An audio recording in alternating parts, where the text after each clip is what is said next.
It was a group of us went out to the woods last night. A pre-July 4th cookout. Spur of the moment deal. Me, Liza, Abe, Daria, Chet, the gang. All save for Elijah and Marnie, who were off doing their own thing. God knows what we drove out there. And by the time we got unpacked, got the tents set up, and got the campfire going, the sun was beginning to set. We were in our spot. The one I don't tell anybody about because it's lakeside. It's fairly clean. And we don't want any other folks messing up our shit. We cooked hot dogs and burgers over the campfire. Brought the beers out the cooler. Proceeded to get slightly full and slightly drunk. Nothing to excess, just a nice buzz. Chet and Daria smoked a couple joints away a ways from us, but the rest of us didn't touch it, while the others were off somewhere smoking. Abe, in all his glory, suggested we go swimming. I checked my phone. It's midnight. July 4th was all about letting loose. Seemed a good idea at the time. Some of us stripped down to our underwear, some down to the buff. Not saying who did what, not relevant. Just the three of us rushed to the water's edge and splashed our way into the glittering black lake. The lake is fine for swimming, as long as you don't go out too deep. We've done it enough times. Hell, in the daylight hours, people bring their kids down here to teach them how to swim. It's where we all learned. It ain't a dangerous lake. Ain't polluted, toxic, none of that. Sure felt it last night, though the water was thick, syrupy, even. We didn't notice at first, but as Liza and I splashed each other, while Abe divided under the surface, we looked at each other's skin and saw the water was sticking to us.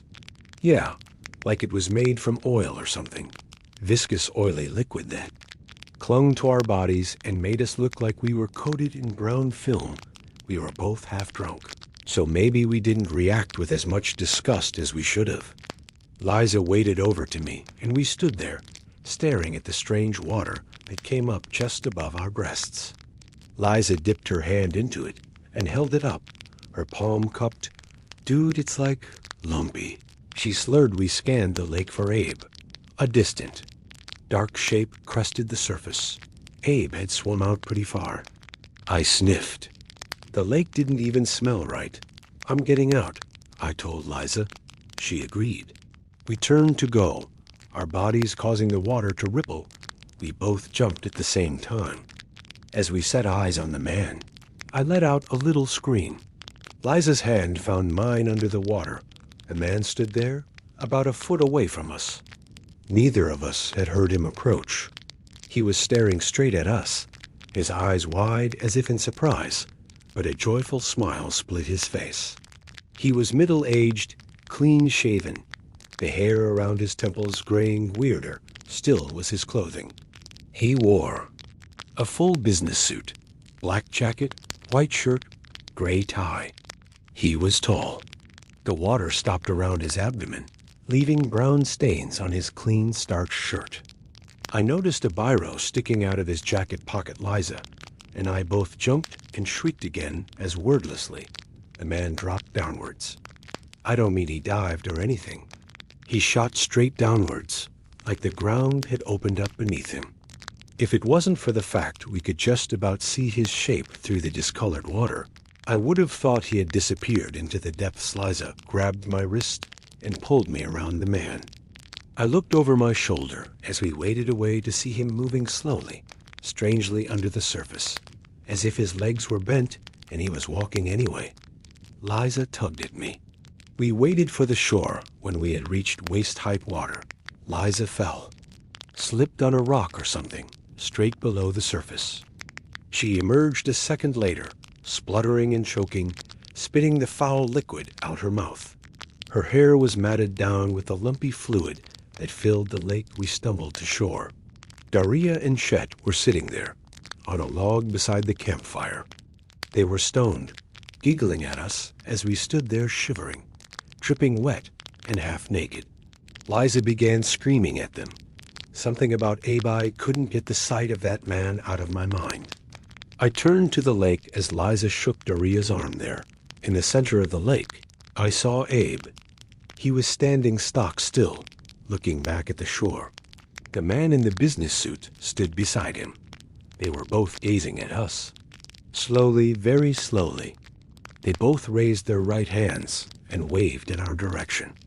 Then, with a speed that made me gasp aloud, they both dropped beneath the surface. Daria and Chet must have observed the scene, because before I could stop them, in their stone state, they went rushing towards the shore, shedding their clothes. Until, in their underwear, they dove under the water, swimming towards the spot we'd last seen Abe. I ran after them, screaming, telling them to get back. Perhaps they ignored me. Perhaps they couldn't hear me. Liza was rocking back and forth by the campfire, shivering. I rushed to the tent to find a towel, to cover her bare skin. When I emerged, she'd gone. With a sinking heart, I scanned the lake. There, in the center, impossibly far away, was Liza. Beside her stood Daria and Chet. They were all staring at me, all waving. Then, like Abe and the businessman before them, they dropped beneath the oily surface the cops didn't believe. My version of events. I drove far enough into town to get reception, then made a breathless 911 call. My friends had vanished into the lake. It was a story they heard every summer, they said. Kids go out there, get drunk, get high, go for a swim, and never come up. Divers are out there now, combing the lake. So far, they've found nothing. The lady cop who's looking after me told me they said the water's fine. No oil, no viscosity. When she'd left, I flicked through the magazines in the waiting room. As I saw the familiar face, my hands began to shake. The paper flapping in my grip. His name was Greg Grenwald. He'd started a small petroleum company, which had become a huge multinational corporation. In the photo, he wore that same black suit, white shirt, gray tie. He even had the same biro in his jacket pocket. The article was a memorial. After returning to his hometown, ready for a family celebration, he disappeared. They found his body in the early hours of the morning, still wearing his suit, floating face down in the lake, our lake 30 years ago, to the day happy 4th of July. It briefly in another subreddit, and everyone suggested that I share it here as well. Some of you may have seen it last time that I shared it. It was summer, I believe the day before 4th of July, and my husband and I were right dab in the middle of a cross-country road trip. We were driving through Texas, and for any of you who have driven across the entire state of Texas, you know just as much as we do now that it's very long and very barren. Sometimes we'd go hours without seeing anything at all, and the towns that we did pass through didn't consist much of more than a rusty old gas station with a few dusty little houses looking out the window. You would swear you are just driving through the same 5 miles of desert over and over. Start getting a headache, my husband suggested I take a quick nap just to get rid of it. I remember allowing myself to doze off as I watched the beautiful colors of a desert sunset. The slowing of the car woke me up. The first thing I noticed was how dark it was. I believe it was now around 10 p.m. My husband had stopped at a small gas station with a small shop. He told me he was going to grab us some food and asked if I needed to pee, knowing I might not have another chance for a while. I went into the shop to use the bathroom. Both the men's and the women's restrooms were down a little hall from the area of the shop. I was groggy and tired and realized how badly now that I did need to pee, so I shuffled towards the restroom. As I made my way that short distance from the door to the nearest, to the 2 stalls, I made eye contact with a woman coming out of the only other stall. She didn't look quite homeless, but she was definitely messy looking. She had wild gray hair, almost shoulder length if it hadn't been sticking out every direction from her head. It looked like she hadn't seen a brush in weeks. She was wearing ragged-looking clothing, a pair of ill-fitting black workout shorts, and I remember noting her foam flip-flops. Several layers on top, one of them being a large purple and green coat Keep in mind, this is Texas in July. The jacket was hanging on her shoulders, kind of crooked, like she hadn't bothered to take more than a few seconds to put it on correctly. She was also carrying something tied up in a plastic grocery bag. I gave the quick smile as our eyes met, and she just stared at me in return. Then her face turned wild and intense, looking her eyebrows were set as if she was angry, but her eyes had a wild, alive look to them. She looked at me like she was hungry, and this is when I felt the first hinge of something that was wrong. I tried to brush it off. She waddled over to the only sink, and I took my time shutting the stall door behind me because something about her posture in front of that mirror just struck me as odd, standing with her body more angled toward me, but her face was turned to the mirror. Her body was tensed, legs slightly crouched as if she was ready to act. Her hands were not up by her face or were trying to fix that mess of a hair. They were at her sides, elbows slightly bent. I'm not sure why, but suddenly I felt uncomfortable. I regretted leaving my person's cell phone behind shut and locked the stall door and took my time using the toilet. I wanted her gone before I left the safety of that stall. I stayed there long after I'd finished, but that woman was still there. So I continued to wait even longer. Finally, I heard the smacking of her flip-flops as she made her way out the door. I heard it open and slammed closed. The door was pretty heavy. It had slammed the same way when I'd entered. I stayed for a moment and allowed the wave of relief to wash over me before I reached for the lock. Then I paused, fingers only an inch from it, stayed as silent as I could, only to confirm what I just thought, that I'd heard breathing. The woman had only pretended to leave at this point. I was scared and confused. Why had she tried to trick me into thinking that she only left to stick around and be as quiet as possible? I knew something was very wrong. I stayed in the stall even longer. This time must have been at least 20 minutes. I really had no way of knowing for sure. I could tell from the direction of her breathing. She had positioned herself in the far corner, right next to the door, far enough that I couldn't see her feet. Finally, I heard her leave this time. I waited a few more minutes to make sure that she hadn't tried to trick me again. I slipped out of the stall, quickly washed my hands, and rushed down the hallway to the store. It was pitch black outside. I had no idea where she was, but she couldn't be far. A large man was checking out of the register, so I waited near a window display until he left the store and quietly slipped out the door behind him, sure enough crouched right outside the front door. That woman, she seemed surprised that she stood and turned away, walking quickly around the side of the store.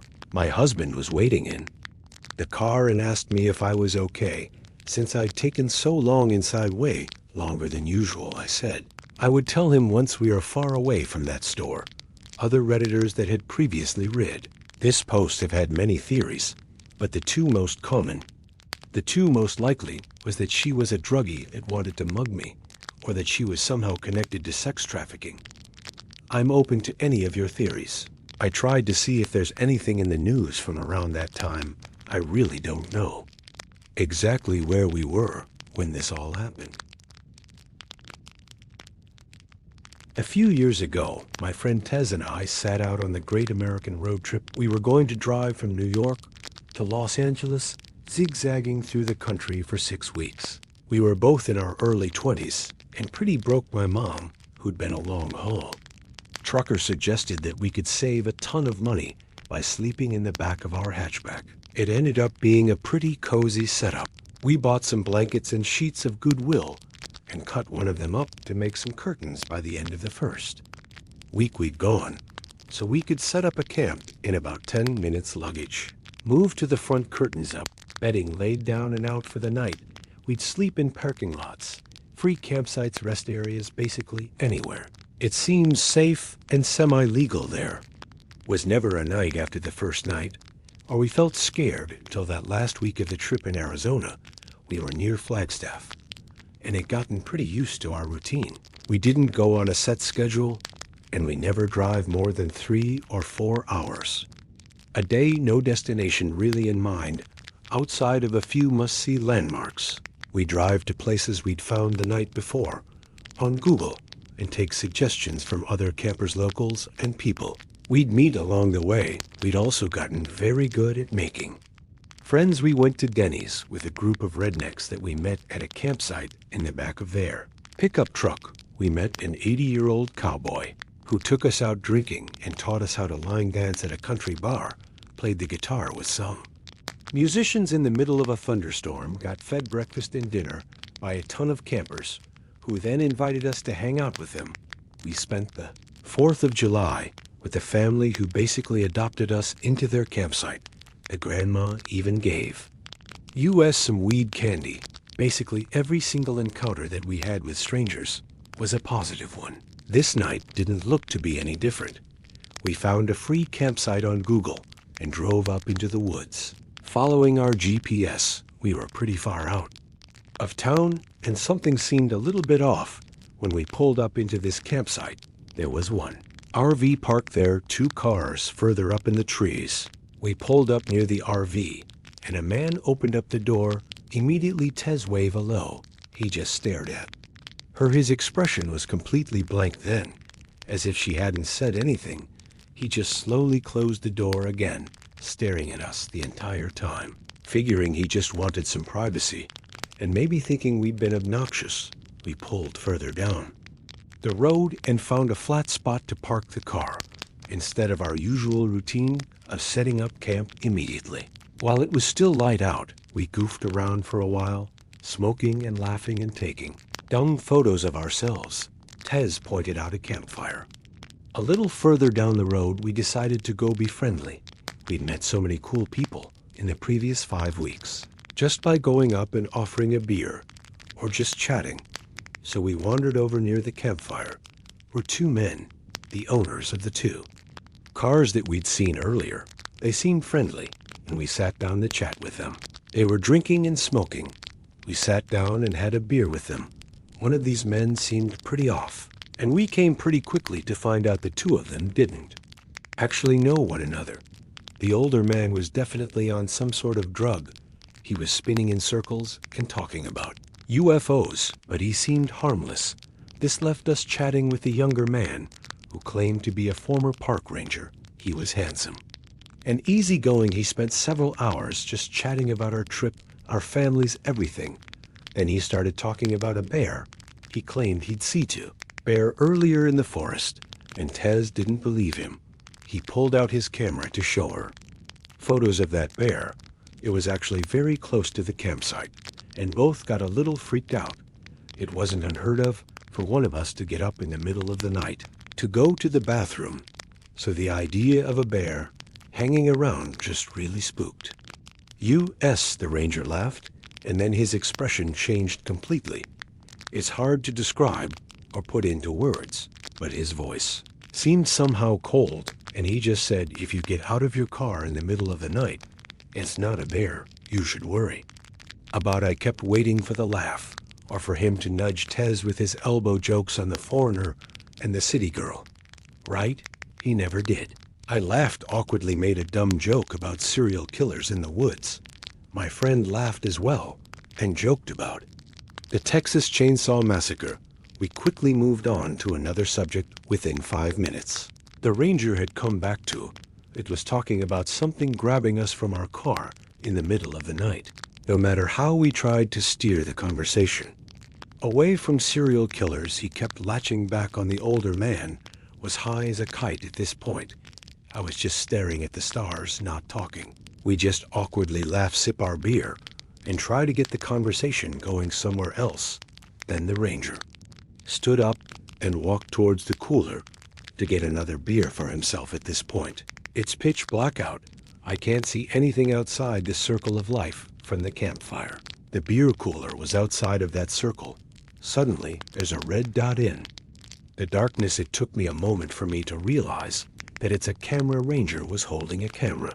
He had taken a photo of us, and I could see the screen on the digital camera light up. Now, it wasn't odd for the people that we'd meet to ask to take pictures with us. My friend Tez is gorgeous, dark hair, blue eyes, like a young Megan Fox. When we were friendly people, like having pictures of themselves, it wasn't entirely strange thing to have happen for this person to take a photo of us without asking or even indicating that that's what he was about to do.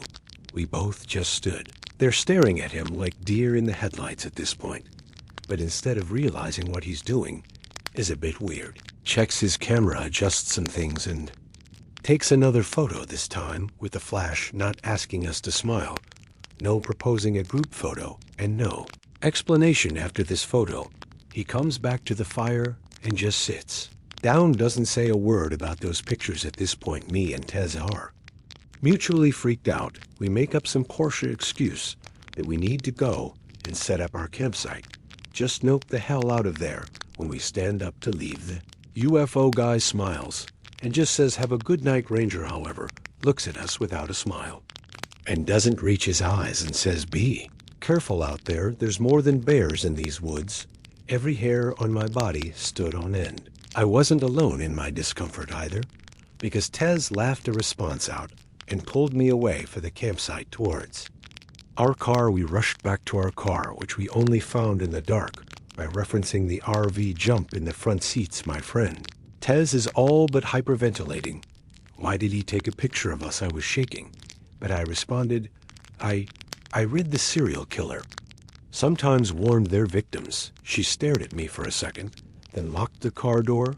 Do you think that he just took victim photos of us? We both start freaking out. She's in full panic mode and turns the headlights on the car on. I immediately yell at her to turn them off, because now he knows exactly where our car is. God knows why, but that is the only night we'd not set up camp. We didn't need to tear anything down, so we just put the car in drive and floored it out of that campsite. We've gotten to the dirt road that Ranger was walking toward our car with that same cold expression. Ranger, it's not meat ever again. It was July 4th, 2007. I was 16 years old, and I had nothing to do for the night. My older sister Alicia, who has 9 years on me, was going to some huge party upstate. I think it was referred to as the Rockaway Bond Show, where a bunch of young out of college adults would go to drink and go crazy. Surprisingly, when I told my sister that I had no plans, she invited me to come with her and her boyfriend Alex. Now, I was a shy kid, so maybe that's why she was inviting me, to help me break out of my shell. But being 16 years old, it was definitely out of my comfort zone to go attend some crazy drinking party full of 20-year-olds. Somehow, though, she guilted me into going. We'd have to stay at a motel overnight there, so I packed my stuff, and within 2 hours Alicia was honking the horn outside. It was a long drive, close to 4 hours by the time we arrived. The sky was already turning that bright orange. As the sun was setting, we pulled into some sketchy-looking road with a sign that said, "Firework Show this way." I rolled down the window and already heard a huge crowd of people in the distance as we passed the tree lines on either side into the clearing. We could see a transportable stage, a bunch of tables scattered everywhere, and a food and drink bar. People in their low 20s everywhere, all holding beers or other alcoholic beverages. I felt my heart sink a little in social nervousness. Alicia parked the car on the grass, because really there was no parking lot, and the parking was basically a free-for-all. I followed Alicia and Alex to the party, and they immediately coincidentally found some of their friends who already seemed drunk. They introduced me, and we chatted for a bit. Alicia handed me a beer, which I nervously accepted as soon as I took the first sip. I started getting weird stares from people. I was afraid someone would ask me how old I am. I continued to cling on to Alicia and Alex for another 15 minutes before they both split up and started talking to random people. At that moment, I felt alone and awkward in the middle of hundreds of college students and graduates all conversing with each other. And here, I was an awkward middle school-looking 16-year-old with a beer in his hands, all alone. A hand grabbed my shoulder, and I turned thinking it was Alex or Alicia, but it was rather some older guy. I mean, like out of place old. The guy was like in his 40s or 50s. He had a balding head and glasses, He looked like he could be a creepy priest. He then took the beer out of my hand and said, "How old are you?" That hit me hard in the stomach as I choked up for words. I was actually just getting that from my sister. He put the beer on a nearby table and asked me what my name is. I still thinking this guy was a worker at the show or something, told him Jake. Then he asked me who I'm here with, and I responded my sister, like I just told you eventually. I talked my way from the guy and looked for Alicia or Alex. There was so many people here though, and I didn't have a cell phone back then, so I couldn't even text or call them. It got to a point where I felt so alone and awkward that I wandered away from the party, and into the woods I sat on a log reflecting on myself and regretting my decision. To come when all of a sudden I heard a huge boom, followed by a roar of cheering the fireworks. Show had started. I could actually see perfectly fine from where I was sitting, so I decided I'd just stay there. My mind was sucked into the beauty of the fireworks blowing up in the sky so much, so that I forgot about how upset I was. And suddenly, I couldn't breathe. Something was wrapped around my mouth and nose. I struggled. I tried to scream and break free. I felt like I was becoming lightheaded. I looked up for anything on the ground to use as a weapon and pulled up a big stick. I tried swinging at the person's leg, but it didn't work. The person pulled me down to the ground and pinned me on my stomach. As a final attempt, I grabbed a big stone from in front of me, and with a single lucky swing, I struck the person straight in the face. They let loose their grip and let out a grunt, giving me enough time to get up and run. I did take one glance at the person, however, and could see that they were wearing the same thing that the man I saw earlier had been. I ran back to the party, where they were shooting off the fireworks, and asked the apparent host of the party if they knew the man. They said they hadn't. I told them what happens, and one of the guys was like, "Holy shit, buddy. Yeah, we're going to report this." By the end of the night, when my sister and her boyfriend were too drunk to drive, I ended up driving to the motel. I never told anyone in my family about the incident out of embarrassments, but that's something I kind of regret now.